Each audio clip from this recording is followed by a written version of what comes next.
And here we go. Welcome into Fantasy Baseball today, and welcome to the final week of the season. Today is Monday, September 25th. I am Frank Stampfl, joined by Scott White. Today on the show, a big weekend recap. Lots of players went on the IL, so we do need some replacements, starter sit decisions, and much more. Big thank you to everybody who's already left a 5-star rating and review on Apple. Such kind words. We really do appreciate it. Love seeing how many people we've helped win their league this season. But for some, Scott, the job is not done yet. And that brings me to you. What's going on in your league, Scotty? What's the latest? Me? Okay, well, I am in 11 fantasy leagues and 2 score sheet leagues, but we won't talk about them. I'm in 11 fantasy leagues. I have a chance in 4 of them. So I am tied for the lead in an NL-only Roto League. Not a lot I could do there. I added a bunch of relievers off the waiver wire because just kind of shoring up ERA and WHIP seems like to avoid dropping an ERA and WHIP. That's really all I can do in that league is kind of play defensively and hope the other guy drops off. I'm in 3rd place in the AL Roto League. Again, not much you can do with the waiver wire in those leagues. And then there are the 2 podcast leagues where in the original podcast league, the 12-team head-to-head points, I went in for most of the week. I was trailing by like 40, 50 points, but I outscored my opponent by 85 here on Sunday. So I enter week 2 of the playoffs now up about 40 points, 45 points actually. So I'm trying to hold the lead there in the podcast points league. And so I don't know. I'm not approaching it that differently than I'd approach any other week. I kind of like tried to scoop up all the 2-start pitchers just, so he doesn't get to have all of them. Cause that I want to prevent him from accumulating points from having an opportunity to make up ground against me, right? And the best way to do that is with 2-start pitchers. So I put in as many claims, as much money as I could for all of them, even if I don't plan to start them. And I may start 1 or 2 of them. We'll see. So that's what I'm doing there. And then there's the podcast for the People League, which is the 16-team head-to-head categories league. And unfortunately, I go into week 2 there down 3-7. 3-7. I lost 7 of the categories. I won 3 of them. It was, I was watching Freddie Freeman and CJ Abrams late Sunday. They were both batting for me. I was trailing in the runs category, the home runs category, and the on base percentage category by the slightest of margins. But they had like 1 hit between them. So they couldn't come through in the clutch, unfortunately. It would have made a big difference if I could get that to like 4-5-1, something like that, maybe 5-5. Just start over going into week 2. I'd feel a lot better about my chances. But obviously, I'm in a position, an unlikely position, to pull out a championship there. So I'm just kind of, I got to win as many categories as I can. So I'm going to make sure I start 3 relievers so I can, feel confident I'm going to win that saves holds category. But then I still have to compete in the starting pitching category. So I'm loading up on as many 2-start pitchers as I can there, even if they're not as good as some of my 1-start options. And then there's not much I can do to improve my chances in the hitting categories. They just have to hit better. I was stuck with Royce Lewis this past week, which didn't help because he got hurt, obviously. So I won't start Royce Lewis again. Yep. I know the feeling. In Tout Wars, I had Wilson Contreras in for half the week. He went on the IL, I think Wednesday or Thursday this past week. So I know the feeling. I'm going up against Greg Jewett. I'm down 27.5 points going into the final week. That's a head-to-head points league. Going for the 3-peat here in Tout Wars. So we'll see if I can pull that one off. I have a few NFBC leagues that I'm in first place in, so trying to hold on in those as well. I didn't count how many leagues I played in overall, Scott, because frankly, I don't have the time. I'm in a lot of different leagues right now, and it would take me a while to count all those up. But we'll see. I'm in the running in 3. We'll see if we can take all those down. But let's get into the rest of this weekend's action. Oh, my goodness! Unbelievable! Unbelievable was Cristopher Sanchez once again on Sunday. Scott, what do you have? He was unbelievable. His second outing in 3 with 10 strikeouts. So it's not a fluke anymore. We've seen it do it 2 times in 3 outings. And remember, the first time was against the Braves. This time he did it against the Mets, so a weaker lineup. But the bottom line is he did it again. And he got those 10 swinging strikes to Cristopher Sanchez on 20 swinging strikes. Again, the changeup was the star of the arsenal. 16 of the 20 swinging strikes came on that changeup, which just looks like a world beater of a pitch for him. Walked only 1, as has been typical of Cristopher Sanchez. He threw 7 innings, walked only 1. The ground ball rate is good enough that it'd lead the league some years. And just recently, he's added all these strikeouts to his arsenal. I thought it was also notable that he went 7 innings because remember, following that great start against the Braves where he struck out 10, it was like, oh, he and Michael Lorenzen are going to piggyback now. And that's what happened earlier in the week when he was again facing the Braves. It was a short outing. It didn't go as well. And Michael Lorenzen followed and pitched multiple innings. I don't think Sanchez made it through the 5th, but because it wasn't going as well, okay, was it because he was pitching poorly that they pulled him early, or was it because part of this piggyback plan, they're going to limit Cristopher Sanchez's innings? Well, now we have clarity there. Sanchez was good. He went 7. Lorenzen did come in. He only pitched an inning, though, so it seems like they're preparing Lorenzen for a more traditional relief role, maybe in the playoffs, which is something he's filled before. But that's good news for Sanchez. He does line up for one more start. I say line up because, of course, anything could change this final week. It's also against the Mets. So they are getting a second straight look at him, which tends to advantage the offense more than the pitcher. But we do see pitchers succeed twice in a row against teams, against lineups all the time. So I think Cristopher Sanchez is back in the discussion as a sleeper pitcher for this week, given that we saw him have such a dominant outing Sunday and still work deep into the start, despite some of the rumors we'd heard that he won it. And beyond that, I'll reiterate what I said following that 10 strikeout effort against the Braves. I think Cristopher Sanchez is on the ascent as a fantasy asset and might be a top sleeper for me going into next year. This only fortifies that position. On my bold predictions article that we talked about last week, 20 bold predictions for 2024, one of them was Cristopher Sanchez finishes with an ERA south of 3. I think, if there's already a chance of that as good of a ground ball pitcher and a strike thrower as he is, but if you add these strikeouts to the mix, if that continues for Cristopher Sanchez, I mean, he's dominating in all 3 areas that a pitcher has direct control over. And that's that points to a pretty high ceiling for a guy who didn't get to the majors till 26, didn't have much of a prospect pedigree, didn't even have great minor league numbers. So it's a really, really cool story how things have panned out for Cristopher Sanchez. That changeup has been tremendous for him, too. 20 swinging strikes here on Sunday, 16 of those coming on the changeup. You mentioned he's at the Mets this week. Sanchez is 44% rostered. He does have relief pitcher eligibility as well. The Mets are 22nd in WOBA against left-handed pitching. So on paper, it's a pretty good matchup once again here. And I mentioned at the top that we had some injuries this weekend. Yuri Perez went to the IL with joint inflammation in his shoulder. Max Fried with that lingering blister on his left index finger. Charlie Morton as well. Unfortunately, Scott, for your Braves, man, these guys are dropping at the wrong time. I know.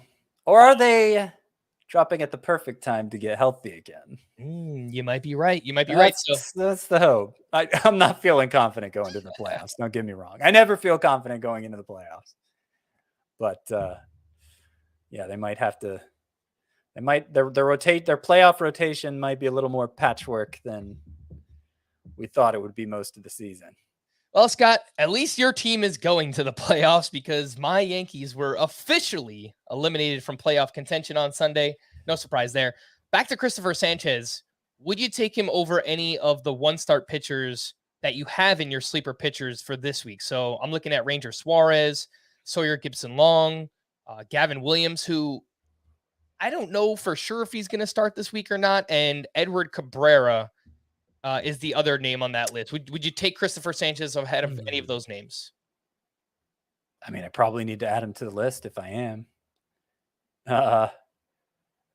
Yeah, I think so. I think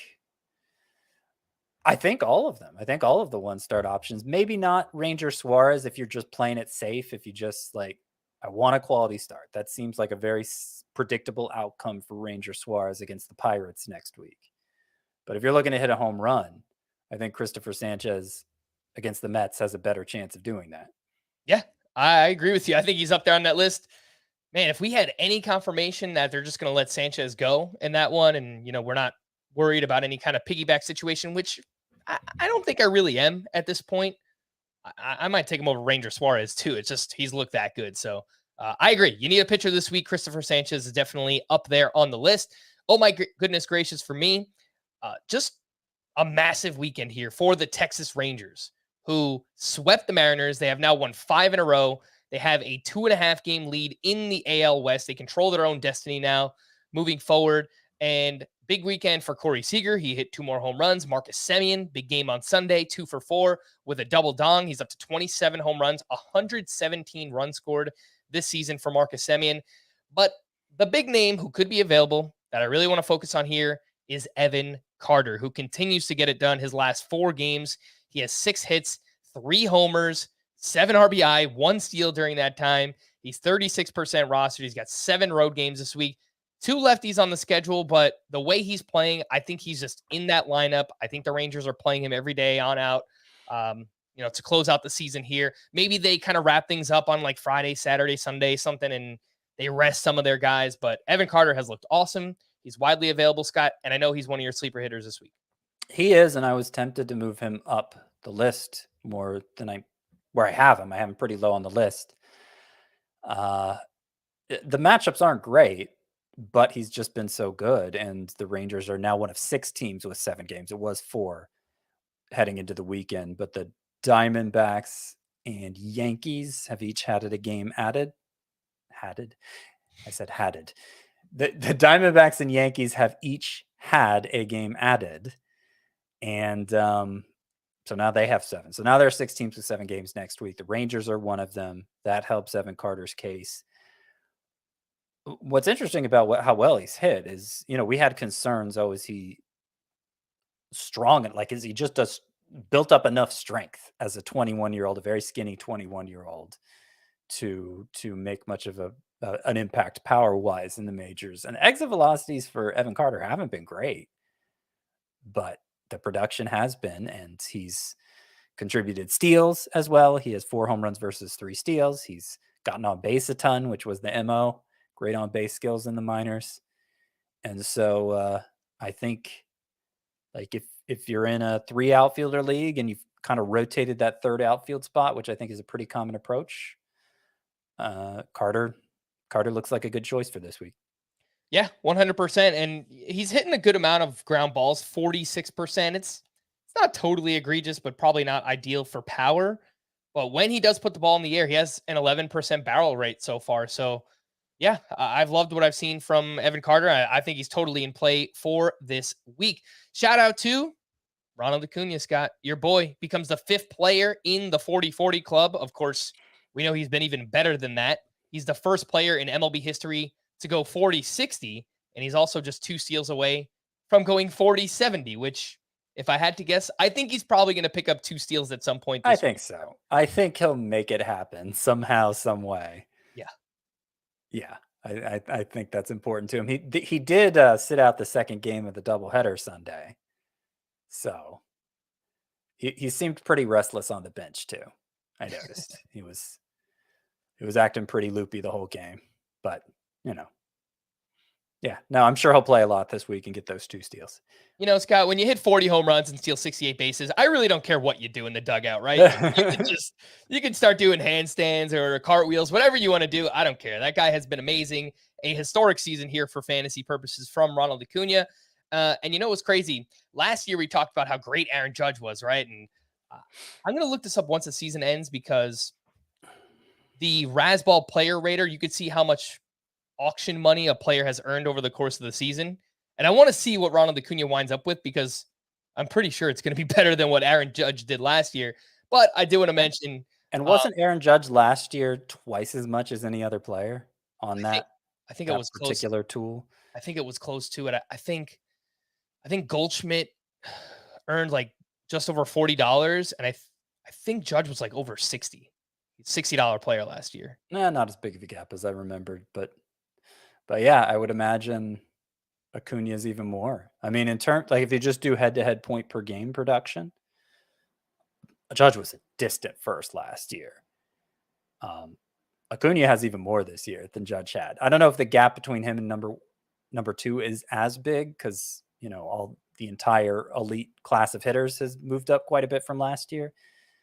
But if you were sticking last year's Judge against, if you're pitting last year's Judge versus this year's Acuña in head-to-head points leagues, Acuña definitely comes out on top.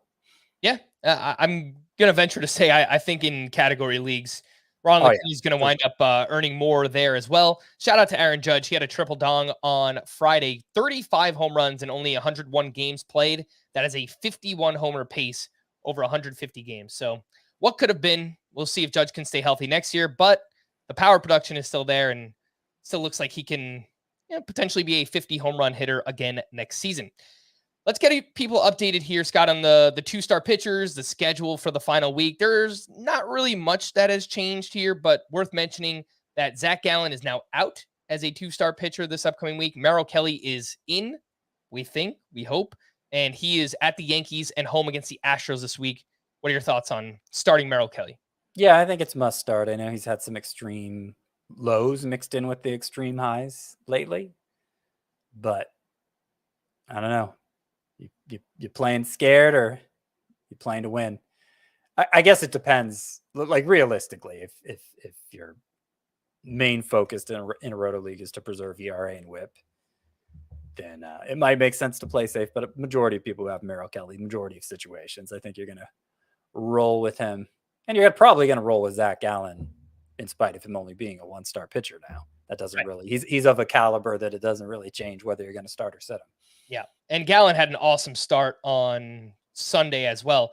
I guess the only hesitation with Zach Gallen is he's going to be scheduled to start next weekend. And, the Diamondbacks are kind of like right on that fringe right now of the wild card. I don't know if they're going to lock things up. Like maybe they just go on like a 5 or 6 game winning streak here and somehow they do clinch a playoff spot by the weekend. Maybe Zach Gallen doesn't start and they want to save him for the wild card. So that's just, I mean, it's possible. And we talked on Friday about how you really can't count on any two-star pitcher actually making 2 starts because of how much, last week, anything goes, right? Like the team decides they want to shut down a pitcher before his final start. There's not a lot of consequences for them doing that. And of course, the teams that are playoff bound are going to want to reset their rotations for the playoffs. So a lot could change. And so you have to be prepared for that 2-star pitcher to make just 1 start and focus especially on the first matchup they're making. Doesn't really apply to Gallen's situation. He's a 1-star pitcher. But having said that, I think Gallen's late week start is a pretty safe bet because if the Diamondbacks are going to get in the playoffs, it's probably going to be by the skin of their teeth. Mm-hmm. They're up half a game now. Well, a whole game from being eliminated from the playoffs, being removed from the playoff picture. They're up. They're tied for first place in the wild card standings with the Phillies, a half a game up on the Cubs, who are third, and then the Marlins are on the outside looking in 1 game back. So I don't think they're just going to cruise right in. And obviously, you got to you got to get in the playoffs before you worry about your playoff rotation, how it lines up. So the Diamondbacks are going to use their best pitcher just to get in. I feel pretty confident saying that. If the Marlins get in the playoffs, I think we're going to need a guest appearance from Chris Towers just to come on here and, I don't know, rejoice and celebrate for his Miami Marlins making it. We'll see. They're a game out right now, as you mentioned. So it's close. They're right on the outside looking in. One of the other names that is added to the 2-star pitchers this week, Clark Schmidt for the Yankees. He's going up against the Diamondbacks and at the Royals here. So a good matchup at the Royals. Diamondbacks kind of feels like that one can go either way. Clark Schmidt has not pitched well recently. His last 7 starts, he has a 6 ERA on the nose, a 147 whip, 61% rostered. Scott, your thoughts on Clark Schmidt? Yeah, I added him to the sleeper pitchers this early evening. Probably going to remove him now so that I could get Cristopher Sanchez in. The way I put it for that brief time that the 2-star Clark Schmidt was in the sleeper pitcher rankings is that, he rarely delivers a quality start, but he rarely gets bombed either.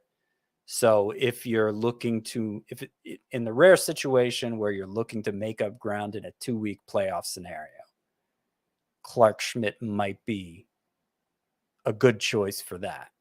But I don't think he's going to have much utility beyond that, which is why he's ultimately going to get bumped. Last but not least, we have Zach Davies, who became a 2-star pitcher. I don't think we want to start Zach Davies, right, Scott? No.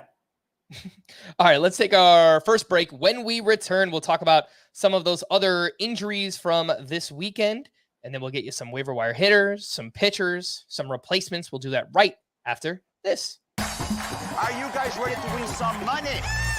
It's never been more fun to win. $1 million! Loteria Loca. Series premiere Monday, October 2nd on CBS and streaming on Paramount+. Welcome back in. Let's run through some of those injuries. All of these players went on the IL this weekend. Nolan Arenado with lower back spasms. Royce Lewis with a left hamstring strain. Brandon Lau with a fractured right patella in his knee. Expected to miss 4 to 6 weeks, so a pretty big blow there for Tampa Bay. And I mentioned the pitcher injuries, Yuri Perez, Max Fried, Charlie Morton, all to the IL, will not make a start in this final week. Let's talk waiver wire hitters and a reminder of Scott's sleeper hitters this final week. Jorge Polanco, Zach Geloff, Jake Berger, James Outman, Chris Bryant, Jason Hayward, Tommy Pham, Evan Carter, Charlie Blackmon, and Ryan O'Hearn. I don't like where Evan Carter is in that. I'm going to move him and Pham up. How far up should I move them? I think Carter should probably get ahead of Outman. What do you think? Yeah. So it's, the Dodgers play 4 games at Coors Field this week, and that's awfully tempting. Outman was hitting poorly until, he had a home run Sunday, 1 for 2 with a home run. His previous 15 games was batting 143. How much does that factor in when they're going to play 4 games at Coors Field? I don't know that it factors in that much, but I don't know. I feel better about starting Carter, even with that big Coors Field series coming up for them. Jason Hayward slowed down too, even though he's been really since the start of August, he's been amazing, but he has slowed down also. I want to move Tommy Pham up. Should I move Tommy Pham ahead of Outman too? Because the Diamondbacks do have good matchups. They've gotten better. It was good already with 6 games. Now they have 7 games. Yeah. Tommy Pham has been hot. I think so. I think ahead of Outman, yeah.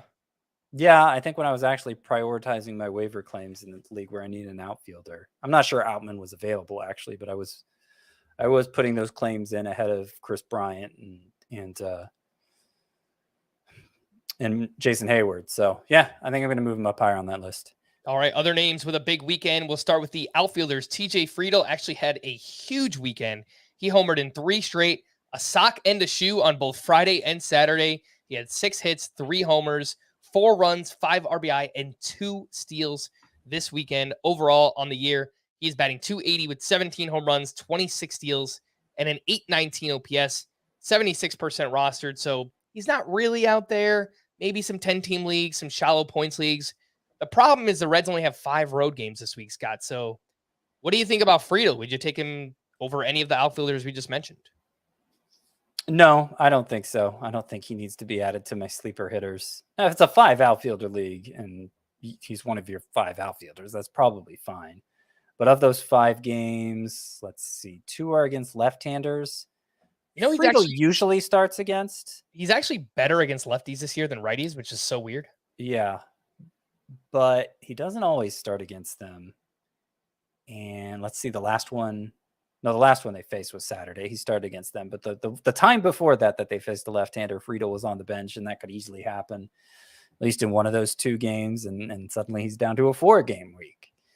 So I'd rather not start TJ Friedl this week. Okay. What about Nelson Velasquez? This is probably for 5 outfielder leagues, but he went 2 for 3 with a double dong on Sunday. He has 5 homers over his last 9 games, and now 36 games played with the Royals. Velasquez is batting .239 with 14 homers, 14 in 36 games. With a .945 OPS, he's 18% rostered. 3 games against the Yankees, 3 at the Tigers. Any interest in Nelson Velasquez? Well, the specific pitchers he's facing are Reese Olson, Tarek Skubal, Sawyer Gibson Long, Carlos Rodon, Clark Schmidt, and Michael King. So not great. Rodon is like the second worst pitcher he's facing. It's not great. If you need to make up ground at home runs specifically, I mean, Velasquez, as you pointed out, has been hitting them in great volumes. So I don't know that the matchups should steer you away if that is your goal. I'm not sure you're going to find a more prolific power hitter on waivers, certainly in a 5 outfielder league, than Nelson Velasquez. But I wouldn't say he's a high priority start in most cases. Okay. 4 names, 4 corner infielders that could be available. Carlos Santana had a strong weekend, 6 hits, 1 homer, 5 steals in 47 games with the Brewers, batting .241 with 10 home runs. He is 52% rostered with 6 home games this week. Brett Beatty is turning it on his last 5 games. He's got 5 hits, including 2 home runs, 28% rostered. He's got 6 games this week. The problem, 3 lefties on the schedule. Don't love that for Brett Beatty. Junior Caminero, who made his debut on Saturday for Tampa Bay. He's now started 2 games in a row. He went 1 for 4 with a walk and a run scored, 2 hard hits, and his first career hit 112 miles per hour exit velocity. So, yep. Flash. I said I didn't have exit velocity info on Junior Caminero in Double-A, but that tells me everything I needed to know about how hard he hits the ball. Because it's not everybody who can hit a ball 112 miles per hour, much less doing that in your first game. So, I mean, the report said he hit the ball hard, so I didn't really have any doubts, but now it's confirmed.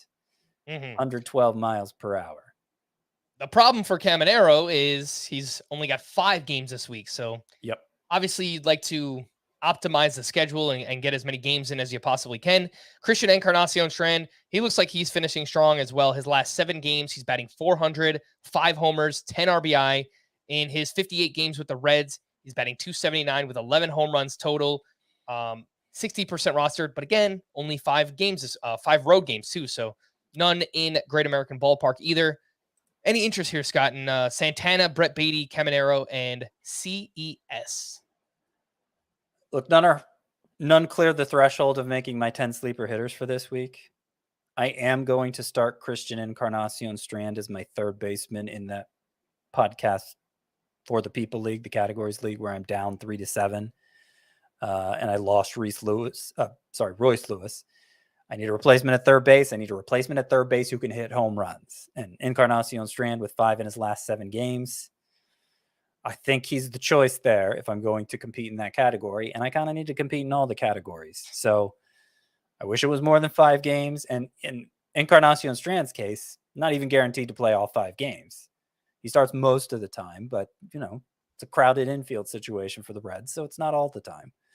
So he's probably the most useful of this quartet going into next week, despite the issues. I'd put Caminero 2nd. I feel pretty good about his chances of starting at least 4 of the 5 games, and maybe all 5. Wasn't so sure about that when he first got called up and he actually was on the bench for his first game. But since then, and fractured kneecap for Brandon Lau, and Isaac Paredes has taken over at 2nd base. So he's vacated 3rd base. Now, interestingly, Caminero hasn't started at 3rd base yet. Both of his starts have come at DH, Curtis Mead at 3rd base. But the point is, it's another way to get him in the lineup. So I feel pretty confident the Rays are going to play Caminero. So he's 2nd in priority among these corner infielders behind Encarnacion Strand. And then I'll go Brett Beatty 3rd and Carlos Santana 4th. Caminero, by the way, I think something else that can help his playing time. Yandy Diaz is currently banged up. So is Randy Arozarena. So they need to get bats in that lineup there. And Caminero looks like he's, making an immediate impact here for Tampa Bay. Some middle infield replacements at shortstop. And these are kind of tertiary options on the Rockies, who have the 3rd best hitter matchups this week. 7 games, all of them coming in Coors Field. Ezekiel Tovar, he's only 60% rostered. He's hit better in September, not for much power, but I think I saw he's hitting close to 300 for the month. And Brendan Rodgers, his last 8 games batting 364 with 2 home runs. He's only 12% rostered. Again, has those 7 home games. It's got any interest, if you lost Royce Lewis, you might need a middle infielder, and we've got 2 Rockies available here. Yeah, full week of games at Coors Field. Both were on my long list of potential sleeper hitters. Brendan Rodgers, I know, has been working on his swing. I don't remember what the specific changes were, but I know he's been putting in some work on his swing, and it coincides with kind of a hot streak for him. So just when I think I'm out, they pull me back in on Brendan Rodgers, I guess. And 2 names in 2 catcher leagues. I mentioned Wilson Contreras. You might have lost him last week, so you might be scrambling. I know I was in my Tout Wars league. So I went out and I picked up Ryan Jeffers, who he's only playing every other game right now, but the Twins have the #1 hitter matchups this week. And he had a big game on Sunday, 2 for 4 with a triple and his 12th home run of the season. The other name here is Luis Campusano, who we've talked a lot about recently. 3 more hits on Sunday. He's had a big September. He's 19% rostered, 6 road games this week. Scott, any interest in Ryan Jeffers or Campusano for the final week? Campusano, definitely, because he is their primary catcher, and he is performing like I would expect him to perform based on how his minor league career went. He was very consistent producer in the minors, didn't strike out a lot for a guy who at least showed the makings of a power hitter. And so this opportunity feels long overdue for Luis Campusano, and he is delivering on it. And if you need a catcher on the waiver wire, I don't think there are many better choices in most leagues. I think he's certainly in 2 catcher leagues and deeper leagues. Campusano is the guy you want.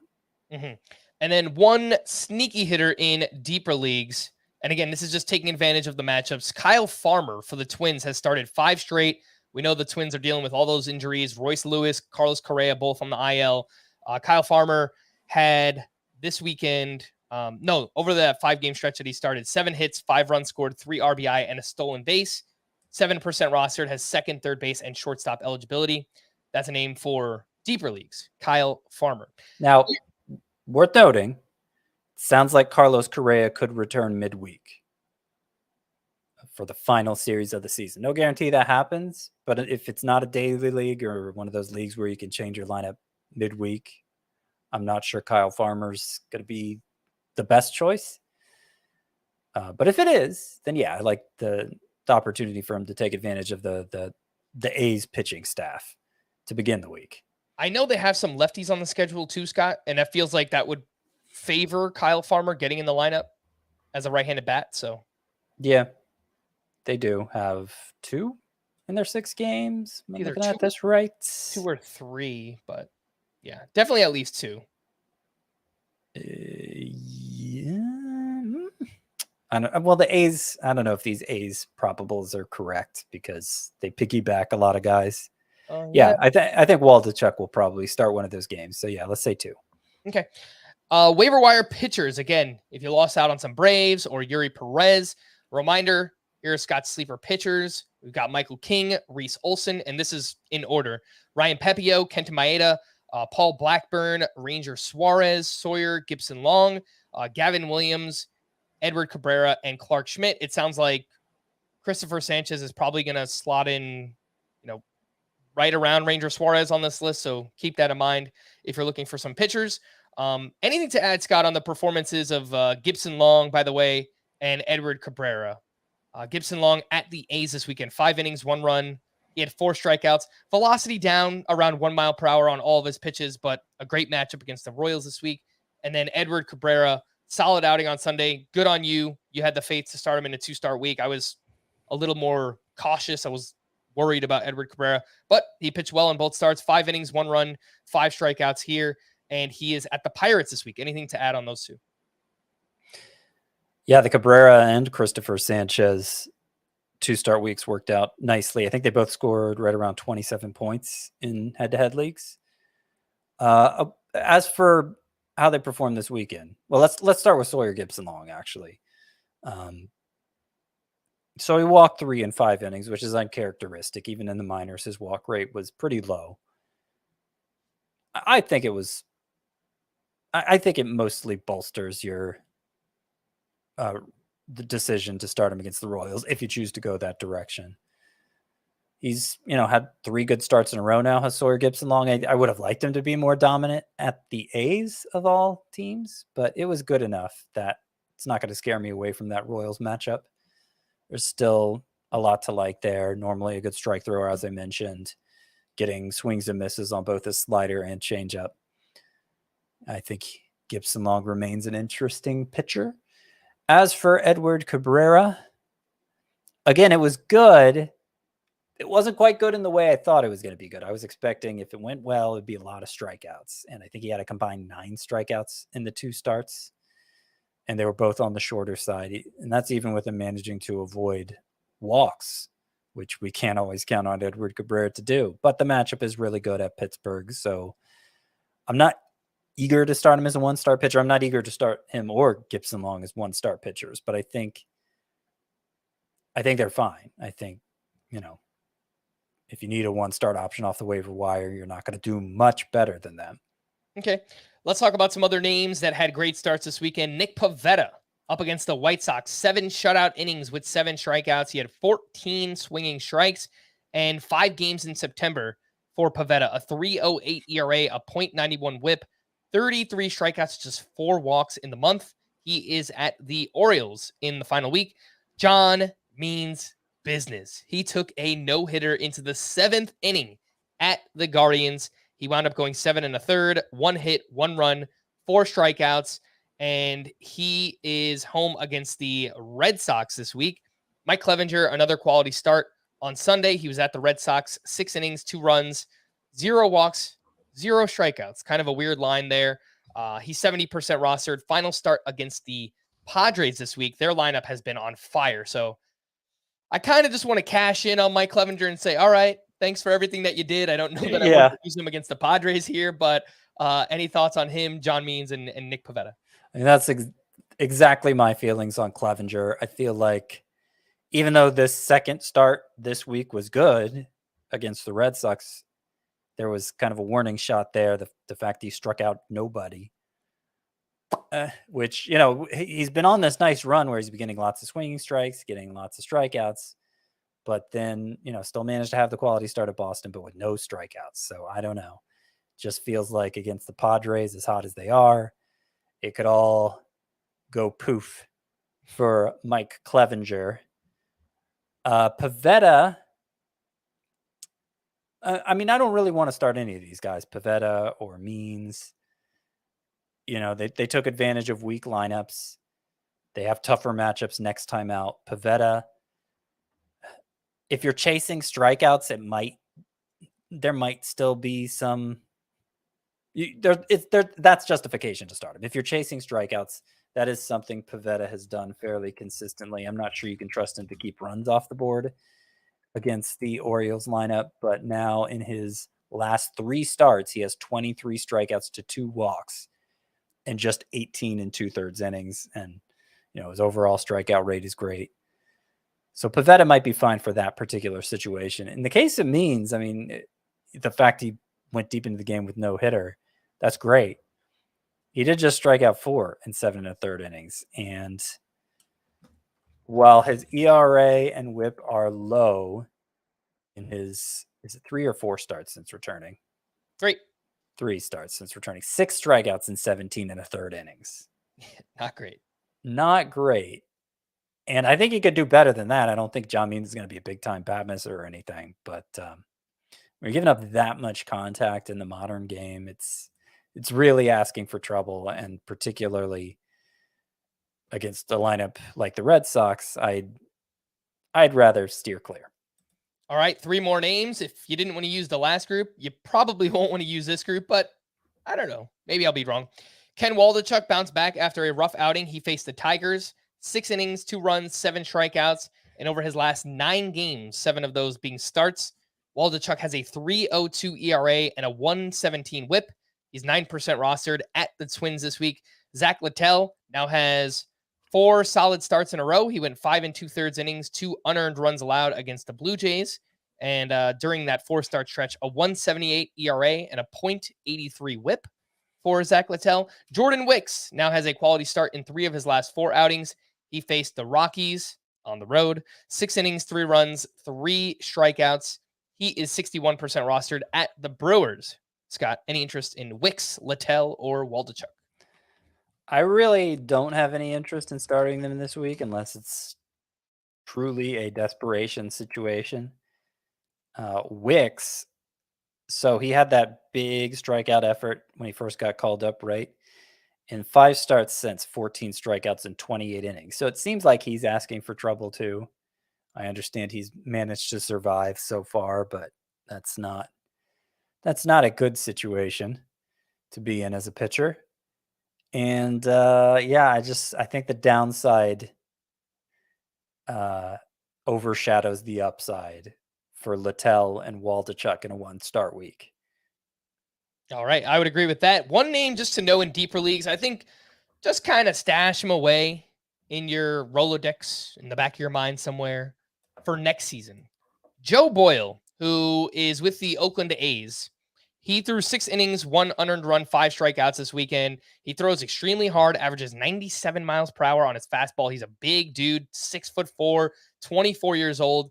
And the numbers in the minors, he's walked a lot. The control is really bad, but tons of strikeouts. This season in the minors, 168 strikeouts, over 117 and a third innings.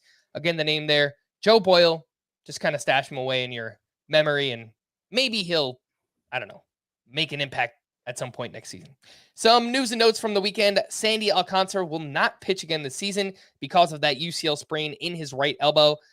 And now, Scott, we're left kind of wondering, going into the offseason, what's next for Sandy Alcantara? Will this affect him next year? I assume we'll learn more.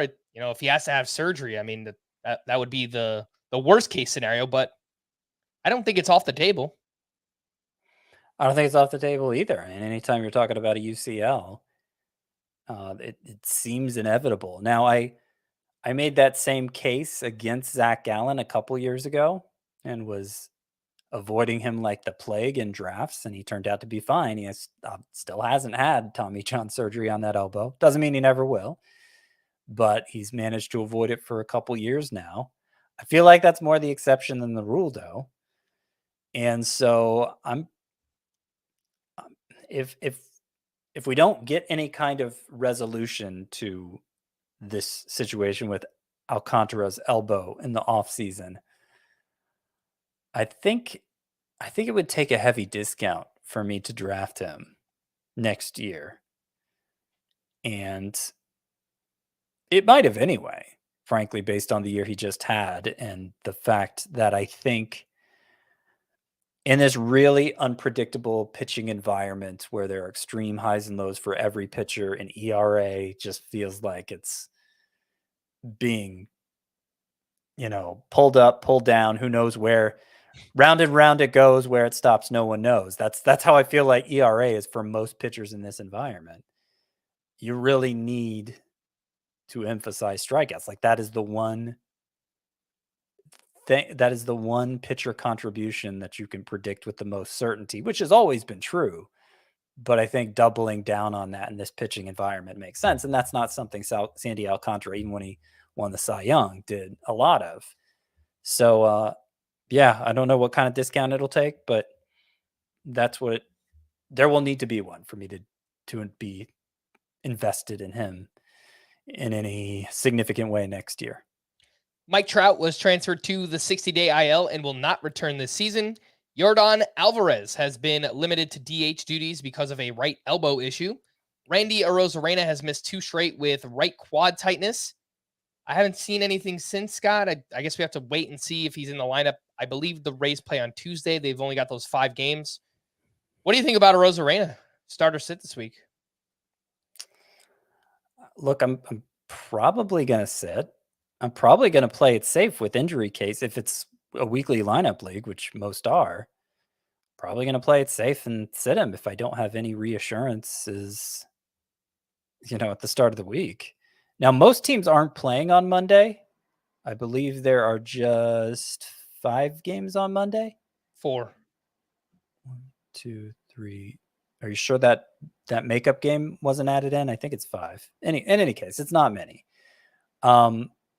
So the Rays are among the teams that don't have a game Monday, and you should have ample alternatives to swap in. If you want to leave a Rosarena in for now and swap them in later, that's something you can do, at least that's the usual setup in CBS leagues.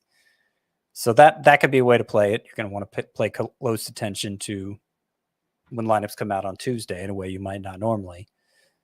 But if a Rosarena isn't in on Tuesday, I'm probably sitting him. Luis Robert was removed Sunday with left knee soreness. He suffered on a slide into second base, so that's another name we have to follow here. Matt McLain started a rehab assignment at AAA on Saturday and is on pace to return on Tuesday. What do you think about throwing Matt McLain back in your lineup? I guess it depends how deep the league is.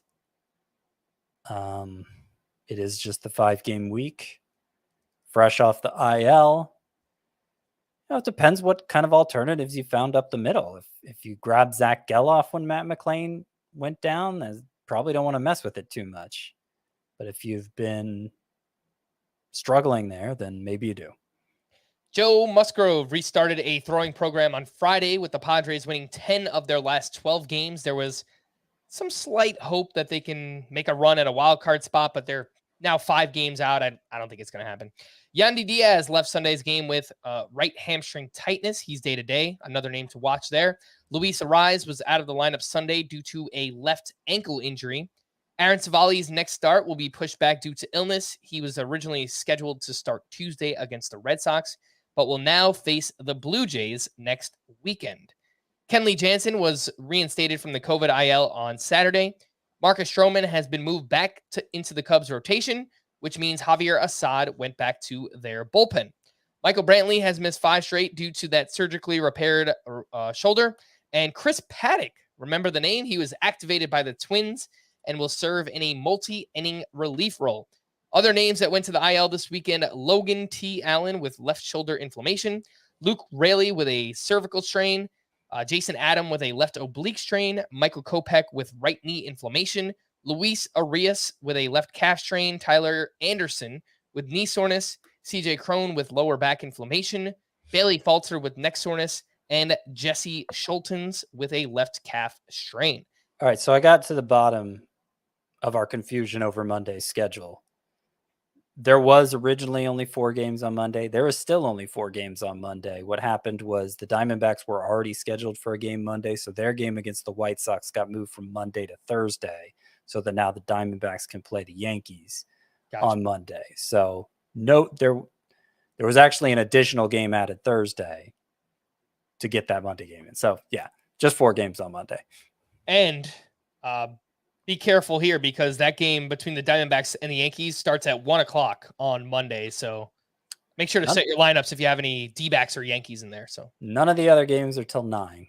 That's so weird. I know we could have taken it easy Monday, just lay around all day, not worry about your fantasy baseball lineups till almost bedtime, frankly, for those of us on the East Coast, except for us because we're weird.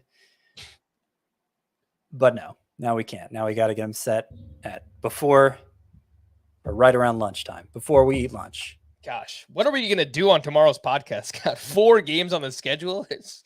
I'm going to have to. Not the first time. Not the first time. Dig into my bag of tricks on Monday night's podcast. Let's take our final break. When we return, some starter sit questions heading into the final week. I have 11 pitchers that are kind of fringy. Should we start them? Find out right after this. Freddie! Surprise! Dad! What's going on with your son? Wish I knew. Got a girlfriend I've never even heard of. When I told him I wanted to spend more time with him, he said no. It's just not a good time. Have you considered that he hates you? Don't sit there! Those are Christian Lacroix pillows. So we can't sit on the couch. Not in jeans.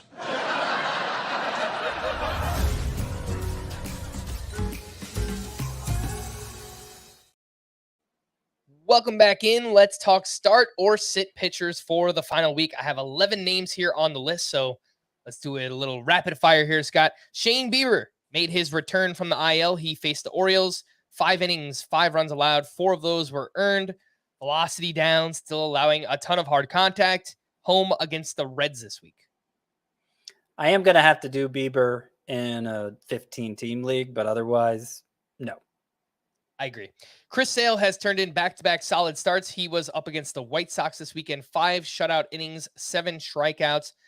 The problem is that he faces the Orioles in 3 starts against Baltimore this season. A 13.5 ERA, 18 earned runs allowed over 12 innings. As good as these looks got and the strikeouts are there, I can't do it. I cannot start Chris Sale against the Orioles. I do prefer Sale to Bieber, but still probably not. Yeah. Bryce Miller was hit hard up against the Rangers. He allowed 6 earned runs over 4 1/3 innings. And over his last 6 starts, he has a 5.46 ERA and a 1.48 whip. He's 46% started on CBS, home against the Astros this week. That was a probably not on Sale. I don't know if it came out right.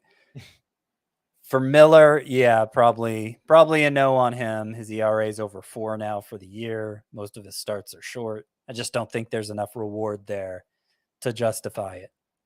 All right, I kind of cheated with this one. I think you're starting him, obviously. I don't even know why I put him in this conversation. But Cole Reagans turned in another quality start this weekend against the Astros. 6 innings, 2 runs. He just wanted to play the ray gun sound again. Basically. 6 innings, 2 runs, 5 strikeouts, 16 swinging strikes, and he is at the Tigers. I think we're starting Cole Reagans. Start him. Yep. Dylan Cease had one of his best starts of the season at the Red Sox. 7 shutout innings, 11 strikeouts to 0 walks, 23 swinging strikes on 108 pitches. Just his 4th start with 0 walks this season. No surprise, 3 of those 4 starts have been quality starts. Dylan Cease, the problem, also running into that Padres lineup that's red hot right now. Your thoughts? I think I would only do Cease if it was I'm trying to catch up in strikeouts situation. Otherwise, I would steer clear. Clayton Kershaw pitched well against the Giants. 5 shutout innings with 5 strikeouts. And his final start is at the Giants. And he just pitched well against them. What do you think? Yeah, it's an okay matchup, but he hasn't gone more than 5 innings since returning, has Kershaw, and his stuff clearly isn't the same. Velocity's been down on everything. We know he's still pitching through a shoulder issue. So I'm right on the fence there, but I think in most cases you can do better. Tristan McKenzie's return did not go as planned Sunday against the Orioles. He allowed 3 runs. He walked 6. He's at the Tigers this week. Obviously, that's like a good matchup on paper, but I don't think there's any way. No. Yeah, he didn't show us anything that would convince me McKenzie is worth starting. Joe Ryan picked up double-digit strikeouts for the 6th time this season. He did that against the Angels. He allowed 3 runs over 6 innings, 10 strikeouts to 0 walks, and he is, well, here's the problem, at the Rockies next week. Yeah, it's not an automatic no. I mean, you have to weigh your options. I would prefer Ryan to Chris Sale. I'd prefer him to Shane Bieber. I would try to upgrade if you could, because he's a fly ball pitcher at Coors Field. You could see that going disastrously for Joe Ryan. It could go very well. I mean, that does happen sometimes, but it's very risky. Would you start Cristopher Sanchez over Joe Ryan? Yes. Okay. Eduardo Rodriguez had a great start Sunday at the Oakland A's. 7 shutout innings, 5 strikeouts. The problem, he walked 4 in this game. He now has 4 or more walks in 4 of his last 6 starts. So the control has really taken a step back in the second half. Eduardo Rodriguez home against the Guardians this week, the worst team against left-handed pitching in baseball. Even with the control, I think you got to do it, Scott. Do you? I mean, against Cleveland, it doesn't get better than that. If lefty. Yeah, but if it's a daily lineup league and the choice is, do I start Eduardo Rodriguez or do I start nobody? Then okay, you start Eduardo Rodriguez. If it's a weekly lineup where you're choosing among 5, you can only slot 5 starting pitchers in. I don't think Eduardo Rodriguez would make the cut for me, even with that favorable matchup. I mean, yes, he was 7 shutout innings here on Sunday against a bad Athletics lineup, but previous 7 starts, a 5.79 ERA, 150 WHIP. Now he'd been really bad. Mm-hmm. And it was interesting what he did against the Athletics, 64% fastballs versus his usual 44%. So he just really seemed to attack them with that one pitch that I don't know that that's going to work every time out. He still walked a bunch of guys, still walked 4 and 7 innings. So it's not like it really helped with the control.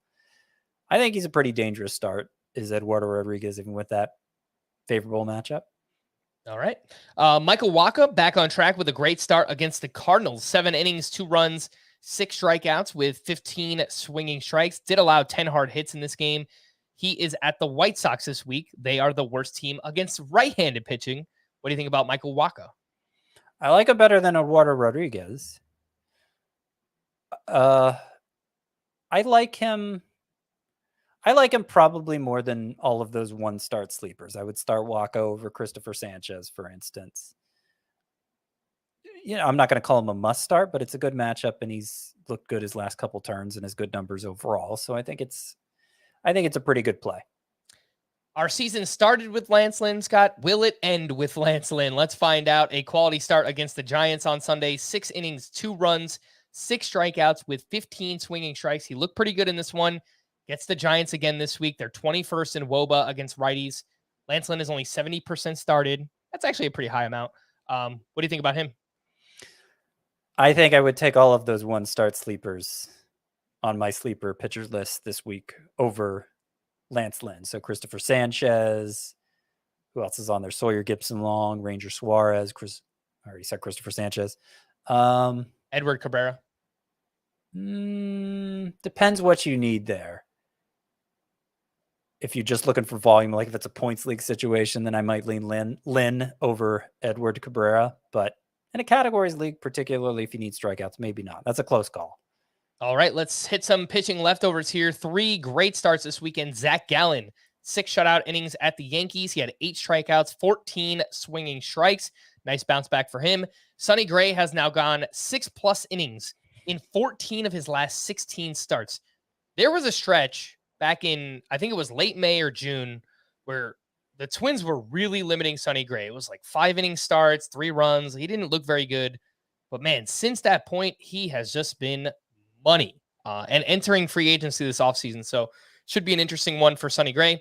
Jordan Montgomery has turned in 3 straight 7-inning quality starts up against the Mariners this weekend. Again, that massive series for the Rangers. He threw 7 shutout innings with 6 strikeouts, 15 swinging strikes in that one.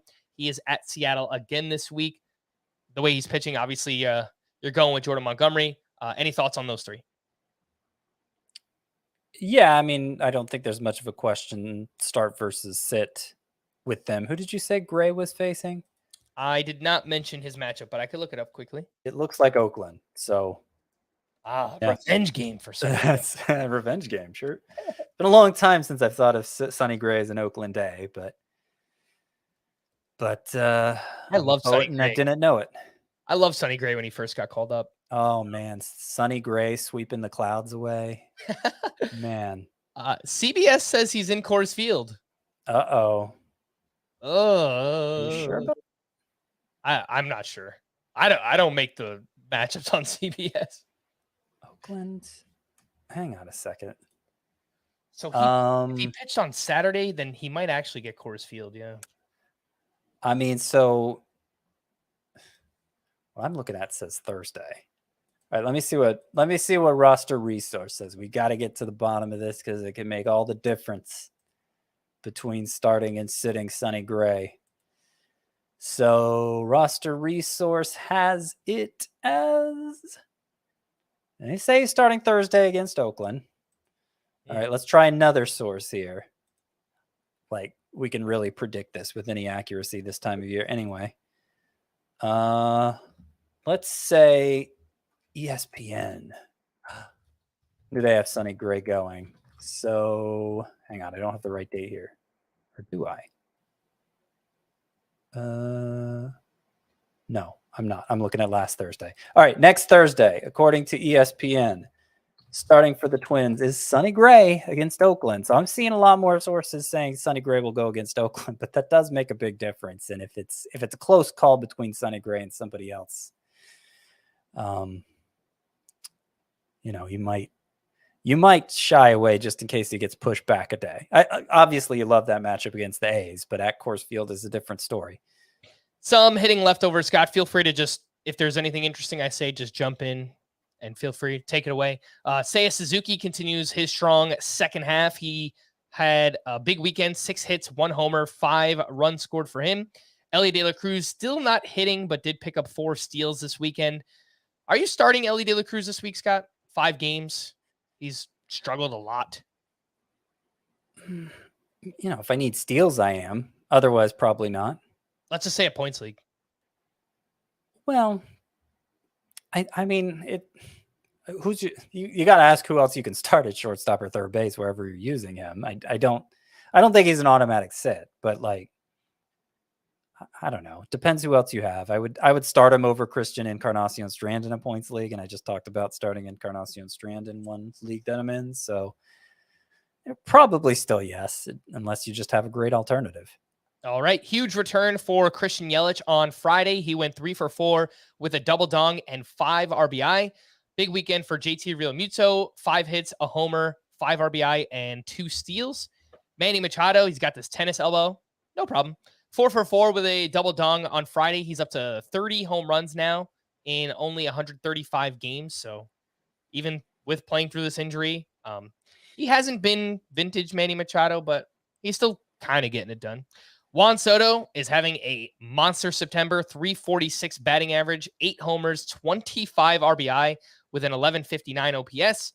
Vlad Jr. looking to finish strong. He went 2 for 5 with a double dong on Sunday. Just an amazing breakout season for Isaac Paredes. He hit his 30th home run of the season on Sunday as well. And he's one of just 22 players with 30 or more home runs. I doubted him at the second half. I called him a sell high, but he's been great. So shout out to Isaac Paredes. Lane Thomas in game 2 of their doubleheader on Sunday. He went 2 for 5 with a sock and a shoe, his 27th home run and 20th steal. And Nick Castellanos, 1 for 2 with a sock and a shoe on Sunday as well. 29th home run, 11th steal for him.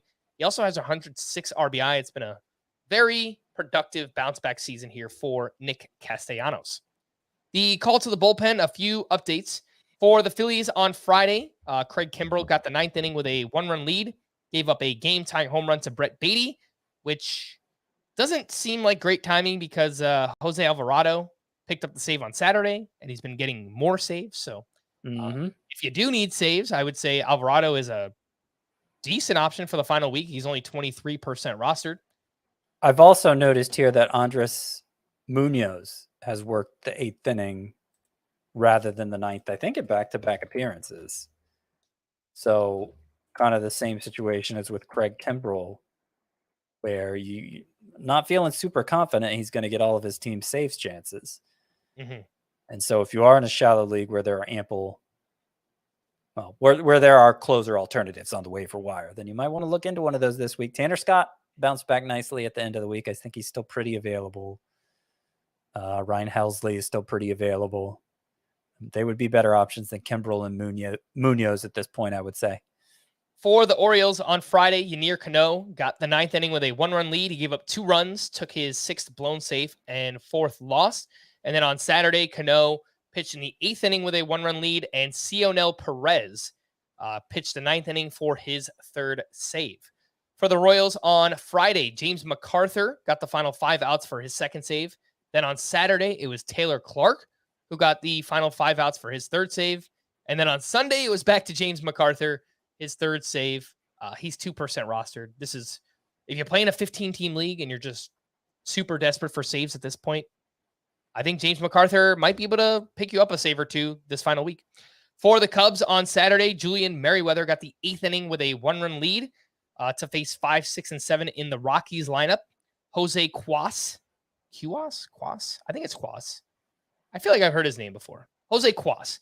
9th inning, he picked up his first save. And then for the Cubs on Sunday, Julian Merriweather was used in the 9th inning. He picked up his 2nd save. He's 14% rostered. Scott, is there any clarity here? Like, I don't know. Do you have any interest in Merriweather in deeper leagues? Yes, but There's also the possibility Adbert Alzolay is going to be activated on Tuesday. That's when he's first eligible. Last report, he was going to start throwing bullpens. So I don't know that I'd trust any Cubs reliever this final week unless you just have to in a deep roto league. Speaking of deep roto leagues, for the White Sox, Brian Shaw picked up his third save on Saturday. For the Marlins, you mentioned Tanner Scott back on track, picked up his 10th save. And for the Rangers, Aroldis Chapman got the final 2 outs for his 6th save on Saturday. And then on Sunday, he was unavailable. He pitched both Friday and Saturday. Jose Leclerc then struck out 2 for his 4th save. Do you think it's Chapman, Scott? I kind of feel like maybe Chapman's like just a high leverage guy for now. I know he pitched on the 8th I mean, inning. he's been so unreliable lately that, I mean, I would prioritize Tanner Scott over him and who's the other one? Ryan Helsley over him. I might still dump Kimbrel for Chapman if you can make that swap. I don't know that I'd drop Munoz for Chapman. I think I'd draw the line there right in between Munoz and Kimbrel. Okay, let's wrap up with to stream or not to stream, and we will start with Monday. There's only 4 games. So do you want to use Clark Schmidt against the D-backs or Patrick Sandoval against the Rangers? Probably none. I mean, Schmidt's the best streamer option on Monday. It's not a great streamer option if you're not dying to get more volume in your lineup, then maybe don't do it, but that's the best choice. On Tuesday, we've got some potentially great names. Michael King at the Blue Jays, Reese Olson against the Royals. We have Paul Blackburn at the Twins. We have Bailey Ober against the A's. Wade Miley against the Cardinals. He's pitched well.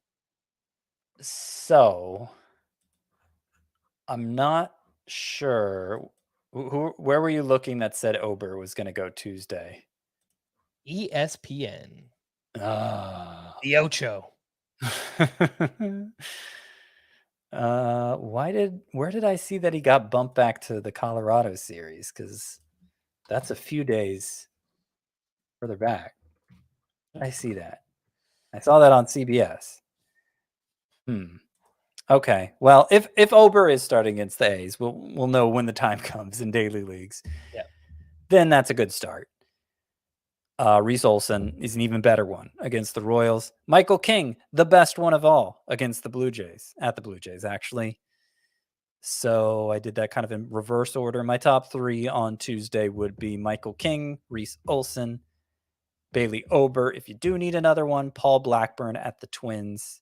That might go okay, but it's riskier than the 3 I just mentioned.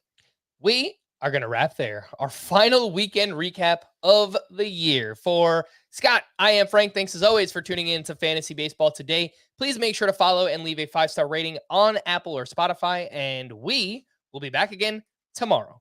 Bye-bye.